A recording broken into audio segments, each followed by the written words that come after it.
Around the 1940s, a railroad company known as the Denver and Rio Grande Western had commenced a service that would run from Denver's Union Station towards a small station located within Fraser and Winter Park, known as the Rio Grande Ski Train, which would commence in the service around 1940. It was considered to be the first ever ski train that ever operated within Colorado, as there was one trip in each direction per day, with a travel time of 2 hours and 15 minutes, with no delays from freight traffic around the Moffett Tunnel route. This scenic 56-mile route uses the same line as that of the iconic California Zephyr, with the service climbing 400 feet into the Front Range and passing through 30 tunnels, which also includes the Moffett Tunnel under the Continental Divide, for dropping off passengers within 100 yards, or 91 miles, off of Winter Park ski lifts.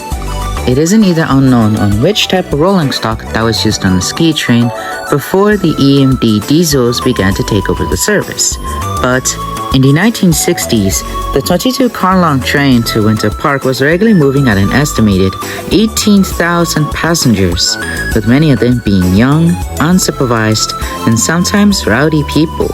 And on one of these trips, a young passenger pulled the emergency brakes on a moving train, which caused one of the carriage's brakes and steam lines to be damaged. After the incident, the railroad hired 3 sheriff deputies to patrol the train. At least sometime before 1988, in the early 1970s, the train made a stop in the Rocky Flats area. And speaking of which, in 1988, the operations were sold off to the UNESCO Investment Company,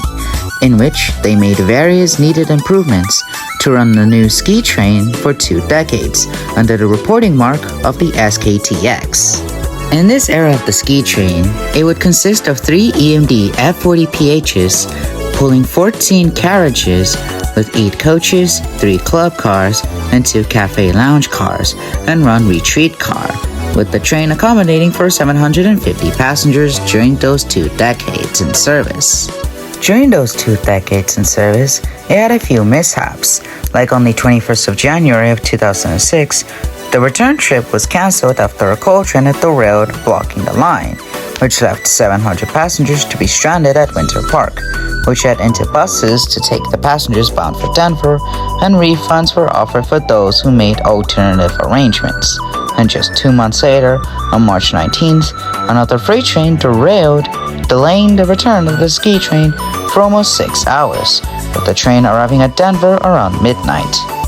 In 2007, a blizzard forced the cancellation of the service between December 29th and December 30th.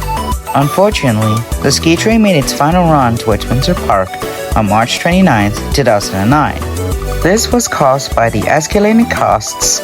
such as liability insurance coverage, operational conflicts with freight traffic, and substantial uncertainties posed by the redeveloping of Union Station. With the combination of the 2008 financial crisis, it was no longer feasible to operate the ski train, and equipment was soon sold off to the Almoga Central Railway, which was a subsidiary of the Canadian National,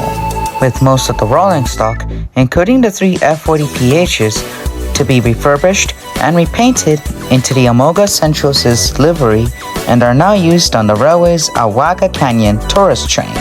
There was an attempt by the Iowa Pacific Holdings to revive the ski train using the equipment of the Rio Grande Scenic Railroad, but plans fell through due to Amtrak, who would be supplying the staff, classifying the ski train as a commuter operations instead of a excursion service, resulting in a higher liability insurance, which led them to being sued by the Iowa Pacific,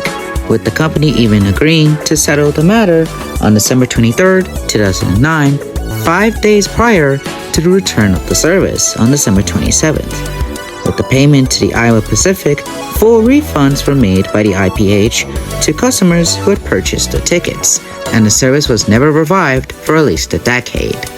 Around February of 2015, to celebrate the 75th anniversary of Winter Park,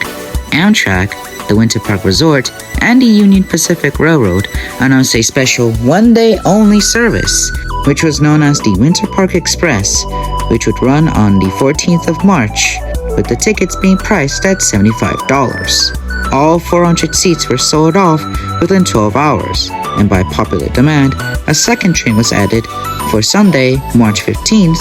which also sold out quickly. With the demonstrated enthusiasm for the excursion train, there were renewed hopes that the ski train would return to service seasonally from the recently developed Denver Union Station Public Transit Complex. Amtrak and Winter Park officials began work on proposing the track owner, the Union Pacific, to run at least 2 trips weekly between January and March of 2016, but this never came to be. However, within the new year of 2017, the Winter Park Express soon commenced into service with its first full season, and after the success of the first season, expansion of the service was announced for 2017 and 2018, and as of today, the Winter Park Express now operates for a 5 times a week service from Thursday to Monday between January the 9th and March 31st of that year, with the service being extended to its Brazos Winter Park as a result of the expanded scheduled service, with proposals to extend the line bound for Craig being in the works. And the service will continue on the legacy of the Rio Grande ski train for many years to come.